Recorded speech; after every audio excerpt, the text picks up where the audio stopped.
Alright guys, so welcome to wave trading India. My name is Dev. इस video में हम लोग बात करेंगे निफ्टी और बैंक निफ्टी के बारे में एंड स्पेसिफिकली जो आज मार्केट ने यहाँ पर मूवमेंट दिखाई है। आपको अभी तक पता चल गया होगा। As a matter of fact मुझे लगता है कि 24 का ये जो साल है कैलेंडर ईयर, इसका ये जो मूवमेंट आया है एक दिन के अंदर ड्रास्टिकली, आई मीन ऐसे मूवमेंट तो आपने यहाँ पर भी देखे होंगे। ये भी एक अच्छी मूवमेंट है, ये भी अच्छी मूवमेंट है, ये भी अच्छी मूवमेंट्स है। लेकिन देखो यहाँ पे टाइम लगा है, इन मूव्स को आने में टाइम होता है। लेकिन यहाँ पर इन मूवमेंट को देखो सिर्फ एक दिन में, आई मीन रिमार्केबल। मुझे लगता नहीं कि नियर टर्म्स में दोबारा शायद अभी आप देखो। आई थिंक एटलीस्ट थोड़े दिन के लिए तो ये सेटल डाउन हो जाएगा। एनीवेज, तो इस वीडियो में बात करेंगे निफ्टी और बैंक निफ्टी के बारे में। और अगेन, अगर ये मूव आप मिस आउट कर रहे हो तो ज़रा ध्यान दो कि वेव एनालिसिस किस तरह से काम करता है और किस तरह से इन मूव्स को एंटिसिपेट कर सकते हो। अभी आपको शाम तक या लेट्स से अभी तक आपको बहुत सारे वीडियोस मिल गए होंगे जिसमें बहुत सारे इन्वेस्टर या ट्रेडर्स ये क्लेम कर रहे होंगे कि हमने फ्राइडे को ये अपडेट करा था, वो अपडेट करा था, देखो इस तरह से मूवमेंट आया। हाँ, ये वीडियो उस बारे में नहीं है। ये वीडियो सिर्फ वेव एनालिसिस के बारे में है कि अगर आप ये छोटा सा जो कंसेप्ट है वेव्स की फॉर्मेशन का, motive correction, motive pattern formation and anticipation, so इस जो बेसिक सा कंसेप्ट है, अगर इसको आप समझ लोगे और इसको एंटिसिपेट करोगे तो मैं आपको बताता हूँ कि वेव एनालिसिस से हमने किस तरह से इस मूव को ट्रिगर करा है या फिर हमने किस तरह से आइडेंटिफाई किया है कि जब मार्केट यहाँ है तो एक्चुअली जो वेव की डायरेक्शन है वो तो ये है। तो किस तरह से इसे प्लान कर सकते हैं, किस तरह से एंटिसिपेट कर सकते हैं, मैं आपको बात करता हूँ। चलो फिलहाल के लिए निफ्टी देखो, आज था 800 पॉइंट अप। इंट्राडे में थोड़ी सी प्रॉफिट बुकिंग आई, नॉर्मल है। फिर ओवरऑल मार्केट साइडवेज हो गया। बैंक निफ्टी किस तरह से, बैंक निफ्टी भी यहाँ पे क्रॉल करता हुआ जा रहा है, अप साइड आ चुका है। एंटिसिपेशन यहाँ पर भी देखें तो मोस्ट प्रॉब्ली 2000 पॉइंट के आसपास ऊपर ये भी ओपन हुआ था। किस तरह से आप लोग एंटिसिपेट कर सकते हो, किस तरह से हमने अपने ग्रुप में इसको आइडेंटिफाई किया, चलिए वो देखते हैं। सो निफ्टी से चलिए स्टार्ट करते हैं। सो निफ्टी में आपने लास्ट अगर वीडियो ऑलरेडी चेकआउट किया हुआ है तो वहाँ से आपको ऑलरेडी हिंट है कि मई, आई थिंक अगर 18 मई की अपडेट देखें अपन निफ्टी का, सो मोस्ट प्रॉब्ली ये वीकली आउटलुक है। ये निफ्टी की एक इंटरनल वेव है 18 मई। आई थिंक एक ट्रायंगुलर की फॉर्मेशन होनी चाहिए। यस, ये बॉटम देख रहे हो यहाँ पर, इसको किस तरह से एंटिसिपेट करा है। मुझे लगता है कि ज़रा निफ्टी का अपन चार्ट खोलते हैं और फिर मैं आपको समझाने की कोशिश करता हूँ। सो पैटर्न की फॉर्मेशन किस तरह से देखिए, ये वाले पीस में ये फॉर्मेशन पैटर्न की और ये एंटिसिपेशन यहाँ पर आइडेंटिफाई किया जा सकता है इसको एज ए ट्राइंगुलर। उसमें आप देख सकते हैं जैसे ABCDE। और जब ये एंटिसिपेशन होती है तो मुझे लगता है यहाँ पर तारीख कौन सी है, 10 मई के आसपास है शायद यहाँ पे। सो ज़रा निफ्टी को अपन 10 मई 11 मई का होना चाहिए या। सो ये ज़रा स्नैपशॉट देखो।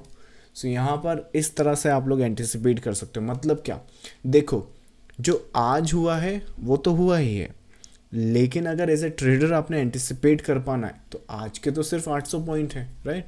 ये कितने पॉइंट है ज़रा ये हिसाब लगाना। और उस हिसाब को मतलब कि जब ये यहाँ पर आएगा तो देखो यहाँ तो रेजिस्टेंस इसका भी बनेगा। मे बी शायद आप इसका सोचो, मे बी शायद जब ये इस तरह से बन रहा होगा तो इसको आप हेड एंड शोल्डर भी तो सोचोगे। तो उसको किस तरह से अवॉइड करना है, इस वेव को किस तरह से देखना है, ये सब वेव एनालिसिस में आएगा। ये पैटर्न स्ट्रक्चर इस तरह से आएंगे। As a matter of fact मैं आपको बताता हूँ कि लास्ट वीक की क्या एंटिसिपेशन है। ज़रा वीकली चार्ट पर चलो, निफ्टी के ये वीकली चार्ट, इसमें ज़रा फॉर्मेशन आप इस कैंडल की देखो।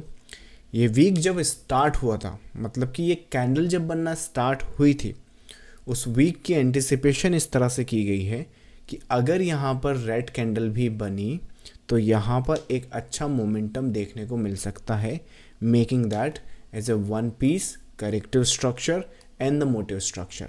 इस स्नैपशॉट, आई मीन ये तो मैंने आपको आफ्टर द फैक्ट ड्रॉ करके बताया है। ज़रा इसको स्नैपशॉट में देखो, मेरे हिसाब से मई का जो होना चाहिए 27 मई, इस स्नैपशॉट को देखो। ये हुआ जो ऊपर रह गया है, ये ड्राइंग मैंने अभी ड्रॉ करी है। और ये वाला जो वीडियो है, मतलब ये सारे यूट्यूब पर अवेलेबल है, आज भी अवेलेबल है। सो अगर आप ये ग्रुप ज्वाइन करोगे तो इसका लिंक आपको मिल जाएगा।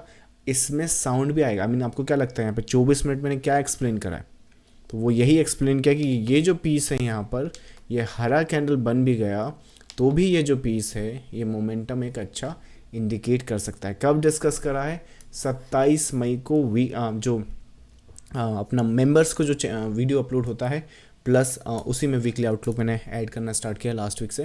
तो ये एंटिसिपेशन लास्ट वीक की है। As a matter of fact इस वेव का एंड पॉइंट कहाँ आ सकता है वो भी इसी वीडियो में यहाँ पर डिस्कस किया है।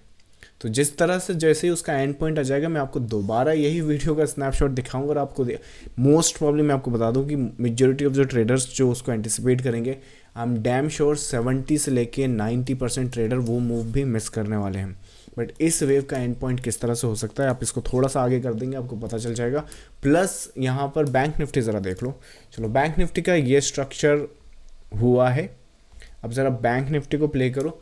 ये स्ट्रक्चर 1 2 3 4 5 में प्ले हो सकता है। कौन बताएगा? वेव एनालिसिस बताएगा। वेव एनालिसिस कौन अपडेट करता है? देव मीना करता है। ज़रा देखो बैंक निफ्टी का update. Bank Nifty I think 18 मई के आसपास ही होना चाहिए, 27 मई का ही होना चाहिए, 27 या ज़रा इस स्नैपशॉट को देखना ज़रा।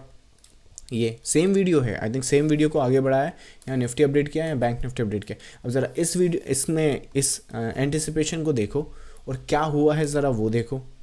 अब ये जब आपको अपडेट मिलेगी तो एक बात मुझे बताओ, ये जब करेक्शन यहाँ पर आएगी तो आपको पता है ना कि वो करेक्शन क्या एंटिसिपेट करेगी। तो जब यहाँ पर ये मूव आने के बाद गैप अप जब यहाँ पर ओपन होगा तो कोई सरप्राइज़ है इस मूवमेंट में? यहाँ पर ये करेक्शन इंडिकेट किया तो गया है, तो इसका क्या मतलब है? अगर ऑलरेडी बाइज में हो तो इस करेक्शन को देखो ज़रा, वहाँ पे करेक्शन नेचुरल है। अगर यहाँ पर जैसे ये करेक्शन कंप्लीट होगी तो सिनारियोस के हिसाब से अगर यहाँ पे गैप अप भी खुल जाए सीधा तो हम क्यों सरप्राइज होंगे? ये तो ऑलरेडी एंटिसिपेटेड है, फैक्टर इन है प्लान में। हाँ, अगर ड्रास्टिकली यहाँ पर मार्केट सीधा यहाँ खुलता तो ज़रूर हम सरप्राइज होते कि स्ट्रक्चर एक्चुअली ये हम प्ले कर रहे थे, ये कहाँ से आ गया, राइट। सो जो पहली प्रेफरेंस है वो हमने इसको ही देनी है। प्रॉबबिलिटीज़ वहाँ पर हमेशा आपको बहुत सारी मिलेंगी, लेकिन प्रायोरिटी या फिर प्रेफरेंस या फिर जिसके होने के चांसेस सबसे ज़्यादा हैं वो डिस्कस हम करेंगे ना। तो उसी हिसाब से यहाँ पर पैटर्न्स और जो एंटिसिपेशन है वो देखनी होती है। एनीवेज, तो ये वेव एनालिसिस की एंटिसिपेशंस हैं। इस तरह की एंटिसिपेशन एनालिसिस अगर आप लोग करेंगे तो मार्केट में एक कदम आगे रहेंगे।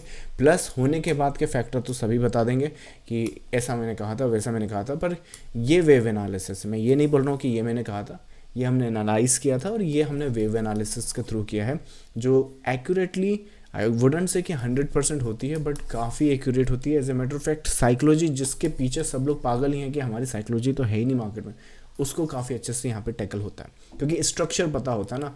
तो अगर आप 22 में हो, यहाँ ये मार्केट गिर रहा है तो उससे फ़र्क नहीं पड़ता। इवेंचुअली ये 4th वेव में रहेगा, 5वां वेव ऊपर आएगा, 5वां वेव यहाँ तक आ सकता है, तो why to bother, right. Anyway, so इस तरह की निफ्टी बैंक निफ्टी की अगर अपडेट आपको चाहिए तो वेव एनालिसिस आप जो अपना प्रीमियम ग्रुप है वहाँ पर ज्वाइन कर सकते हैं, जिसका ट्रायल अवेलेबल है। अगर ये पैटर्न्स और स्ट्रक्चर आप खुद से सीखना चाहते हैं तो अपनी वेबसाइट पर बुक्स और उसकी ट्रेनिंग भी अवेलेबल है। चलिए, मैं मिलूंगा आपको नेक्स्ट अपडेट में। Till then, trade with care and I will see you next time. Thank you so much, bye bye.